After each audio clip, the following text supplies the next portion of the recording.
Hi, Alloy. Todd, your train director here, with a great workout that you can do anywhere, anytime.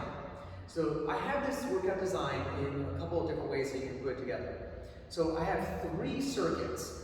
Each circuit is set up as a full body workout. Now you can do one circuit one day, another circuit another day, another circuit another day, so you get your full body workout. Or if you're looking at doing multiple days, you want to do 4 or 5 days a week, each circuit has 5 different exercises. So you can essentially do the first workout, the first exercise one day, which will be all chest exercise, a push exercise. Then you can do the second exercise the next day, which will be all leg exercise, and so on and so forth. So you split up muscle groups each day.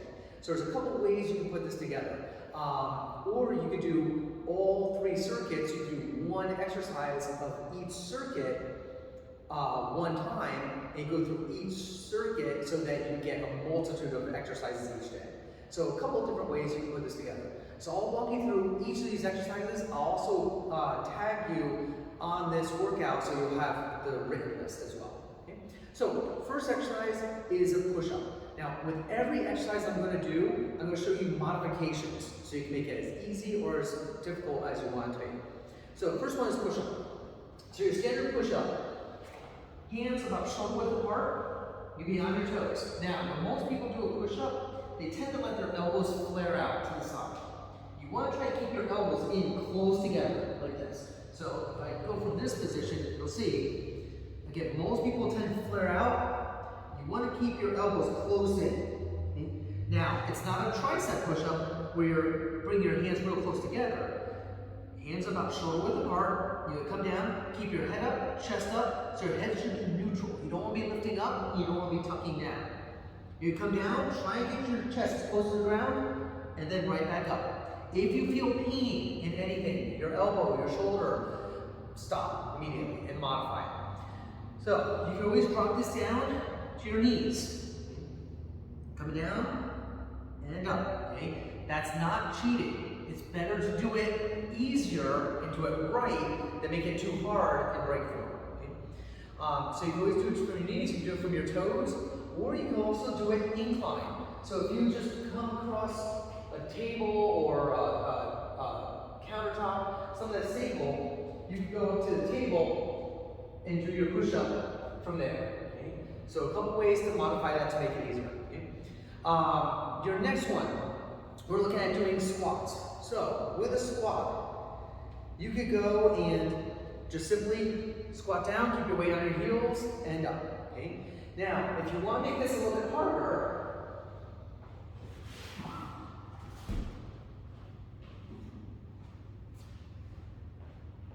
sorry, I should have had this available. So, if you want to make this a little harder, you come right here, you can do a single leg squat. So, you can squat with both feet. You can stagger stance like this. Keep your weight on the back foot. Try and keep your weight on your heels. If you think about lifting your toes, that'll help push your weight onto your heel and it'll keep the strain off your knee.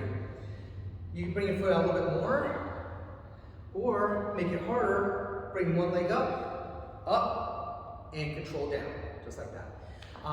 If you want to make it harder still, you can actually add this into a plyo and actually add a jump into it. Okay? So a couple ways you can modify that. Same thing going back to the push-up. You can always take a chair and do your push-up from here, and then also drop down to the knees to make it easier. So lots of ways you can modify that. Next one, we're going to do a plank. So simple plank. You be on your arms and on your toes, holding in. Now, what I see a lot of people do is they tend to bring their arms out really far, or bring them in, or they're down like this. You want to be up nice and tall with your elbow right underneath your shoulder, like this. Now, a little trick to make this harder, once you're in position, if you pull your elbows closer to your knees, see all of a sudden I'm starting to shake? That makes it dramatically harder. Right? So, as you're down, pulling your elbows in towards your feet. So you're not walking them in, you're not coming in like this. Once you're in position, you're just going to pull them in, here like that. If you want to make it easier, drop down to your knees. Okay?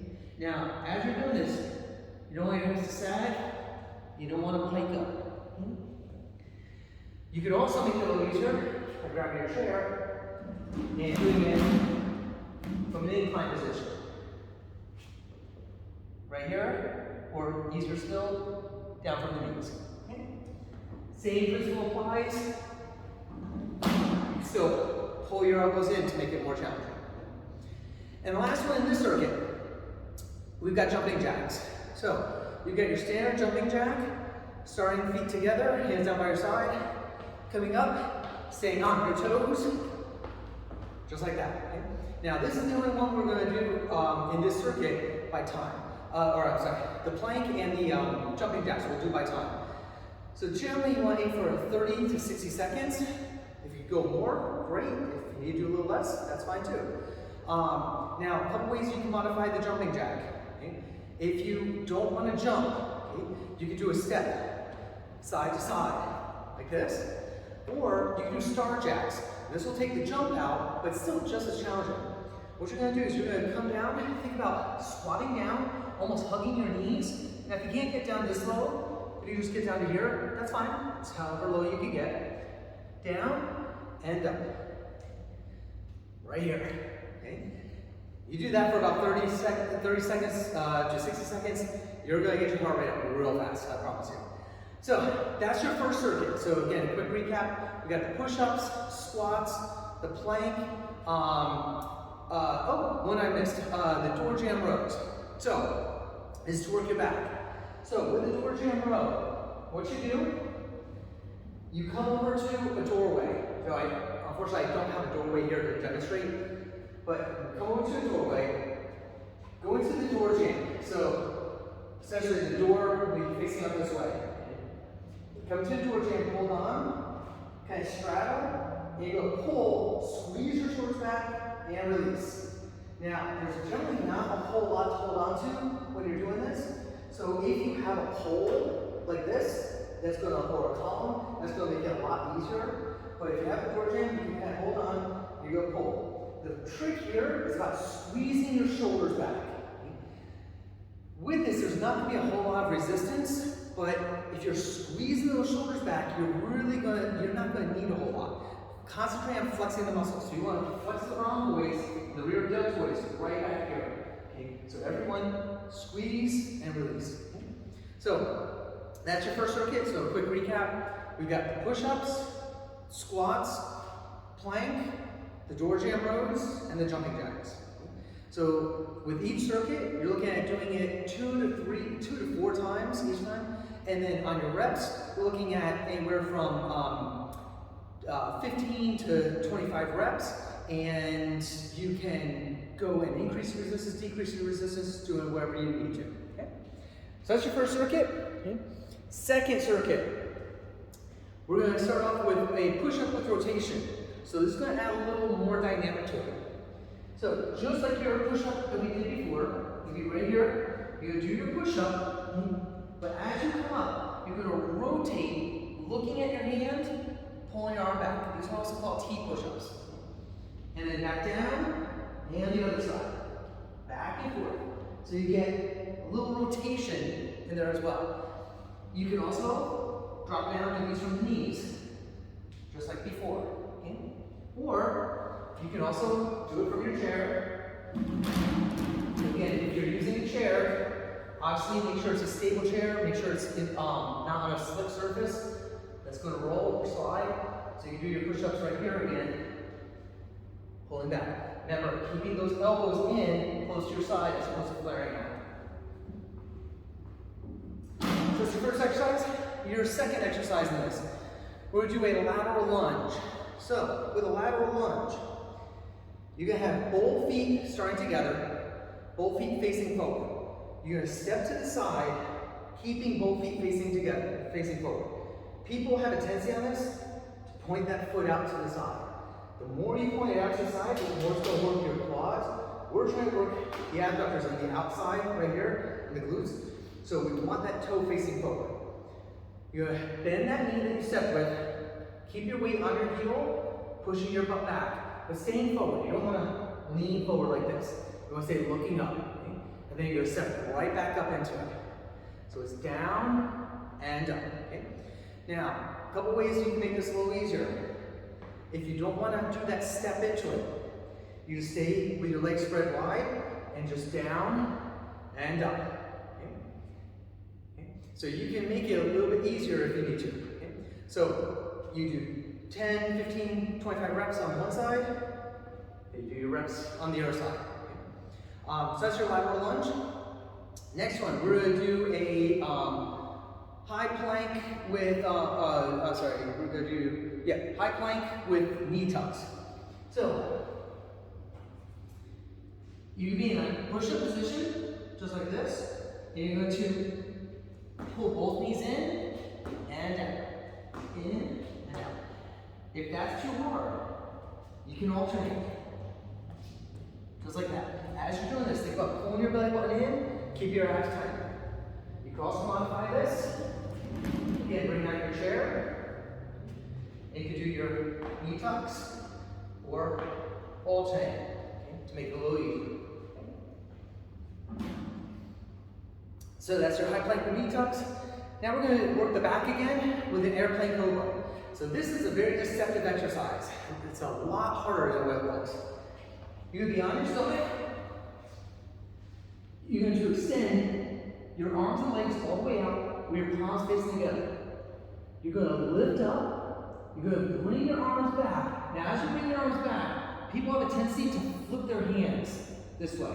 That makes it easier. You want your hands facing forward and really squeeze the back. You should feel this all the way down. The hamstrings includes the low back, the upper back. Squeeze and then bring it right back together. Pull back and forward. Just like that, try to stay up as high as you can. Also, you don't want to swing this back. You want to keep it controlled the whole way through. Okay? So it's your airplane cobras. And the last one, we're going to do burpees. Everybody's favorite, burpees. So with a burpee, there are lots of different ways you can modify this. So a full burpee is actually, you're going to come down. I'm going to show this slow first. You come down, jump back, push up, jump in, jump up with a cushion down. So a couple things I see people love to do is land hard. Okay? As soon as you do that, you put all the strain on your joints. You should cushion down on every one like a spray. Okay? So a couple ways you can modify this. You can do it without the push-ups. You can just jump back, jump in, and up, okay, without the push-up. You could do a jump back, jump in, and just stand up. You can come down, step back, step in, stand up, or you can also bring out your chair. And you can come down, step back, step in, and up. Okay? So lots of different ways you can modify your burpee. So again, this one we're going to do by time. So you're looking at about 30 seconds or so, 60 seconds, depending if you can go a little bit longer. So that's your second circuit. So on this one, again, quick recap on it. We've got our push-up with rotation, our lateral lunge, our high plank with knee tuck, our airplane cobras, and then our burpees. Our third and final circuit. First one, we got walkouts. So with a walkout, you start from the standing position. You're going to come down to your hands. You go walk out to where you're at a high plank push-up position. Then you go walk in, keeping your legs fairly straight, so you feel that stretch, but just about here. You don't want to come all the way up to where you take the weight off your arms and put it on your legs. You always want the weight on your arms. You walk right back out. So it's out, in, out, and in, just like that. I see a lot of times people come all the way back up. That's good if you're trying to get multiple muscle groups and you're also trying to work your hamstrings, your glutes, your rectus spinae. We're not trying to do that on this one. We're just trying to focus in on the core and the chest. So all we're worried about is that walk out, walk in, with always keeping the weight on the hands.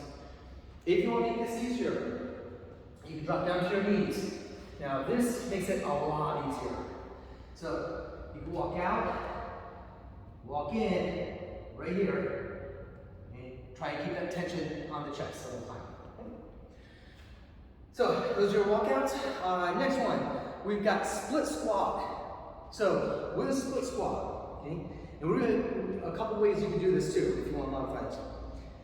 A split squat is basically another name for a stationary lunge. So you're gonna have 1 foot forward, 1 foot back. You're gonna bend your back knee and your front knee. Keep your weight of the front foot on the heel. So another way of helping with this is to think about lifting the toes. So you don't have to lift the whole foot, it's just the toes. That'll help push your weight onto the heel and help save your knee. You want to stay very perpendicular to the floor, and you're going to come down and up. Just like that, smooth and control.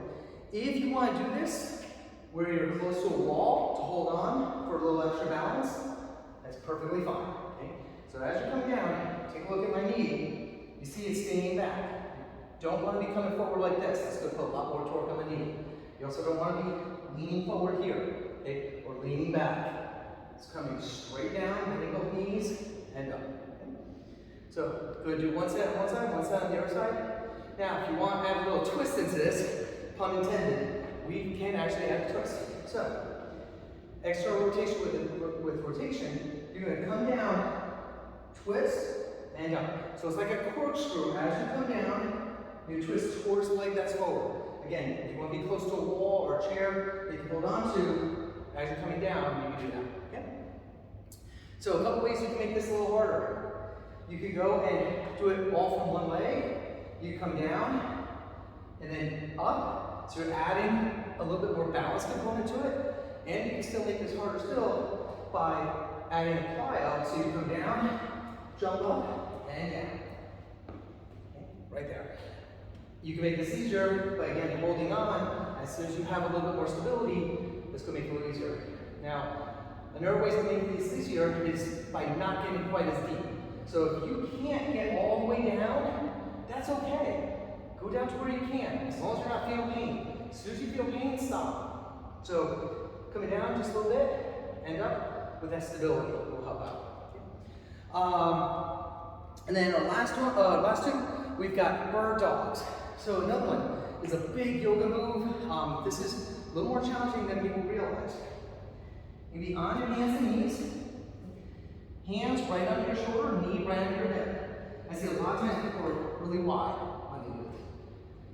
You take your opposite arm, opposite leg, extend it out, big full extension, and then as you come in, try to pull in, bring your elbow towards your knee, and then right back up. So again, you don't want to thrust it up, so you don't want to hyperextend your back. So you extend it up, big squeeze, and pull in. Keep that core tight the whole time so that you stay stable. You do your set on one side, set on the other side. And our last one, we're going to do a run in place with high knees. So with this, you've got a standard run in place. Now, when we say high knees, we really want high knees, okay? A lot of times I see people, they're running in place, and this is about the extent of their high knees, okay? You want to get those knees up. So you're really working that core as you're doing this. If you can't, that's okay. If that's as high as you can get, that's okay. Now, a big trick that people will do to help get their legs up a little higher, they put their hands out, and they try to lift their hands, okay? But it's whatever works for you. Now, if that's too hard or too aggressive, and you want to just march in place, you can. If you want to march fast, or you want to slow it down, you can. But again, really trying to pull those knees up. So don't just get here. If that's as high as you can get, great. But if you can really pull them up, and get that tuck in and crunch on each one, okay, where you're working the abs, that's going to help a lot. So doing that for 30 to 60 seconds, again, cranking up that heart rate, shredding up those calories. So quick recap on that circuit. Again, we got our walkouts for the chest. You got your split squat. If you want to add a rotation or a plyo to it, you can. You've got your, one I missed, sorry, your side plank. So this is for your core. So the other two sets, we worked core from the front. Now we're going to work core from the side. So you'd be on your arm, with your arm right under your shoulder, weight on your legs. You're going to lift your hip up, holding it tight, just holding it in position. If you need to put your hand down for some balance, you can. If you want to make it a little more challenging, you can add your arm up, and that'll make it a little harder. Again, elbow right under the shoulder. If you want to make this easier, now sometimes people will go like this. Depends, doesn't really make it a lot easier, it just depends on what feels more comfortable for you. But if you want to make it easier, drop down to your knees and just hold it up like this. Okay? So you do your time on one side, time on the other side, right there. So again, aim it for 30 to 60 seconds on each side of that. So as a quick recap on that circuit, we got our walkouts, our split squat, our side plank, our bird dogs, and then our run in place high knees. So if you have any questions, feel free to let me know. I'll be happy to go over it with you. Again, I'm going to put a copy of the written workout down so you have it as a quick reference. And then you've got these video clips to go and use it as a reference so you see exactly how to do each exercise. So again, you can do all circuit A one day, all circuit B another day, all circuit C another day. I would leave a day in between if you're going to do that so that you give your body ample time to rest. Or if you want to work out more days in a row, you can do all number 1 of every exercise one day, all number 2 each circuit another day, all number 3 another day. Is another way to break it up. But yeah, if you have any questions, let me know, and good luck with it, guys.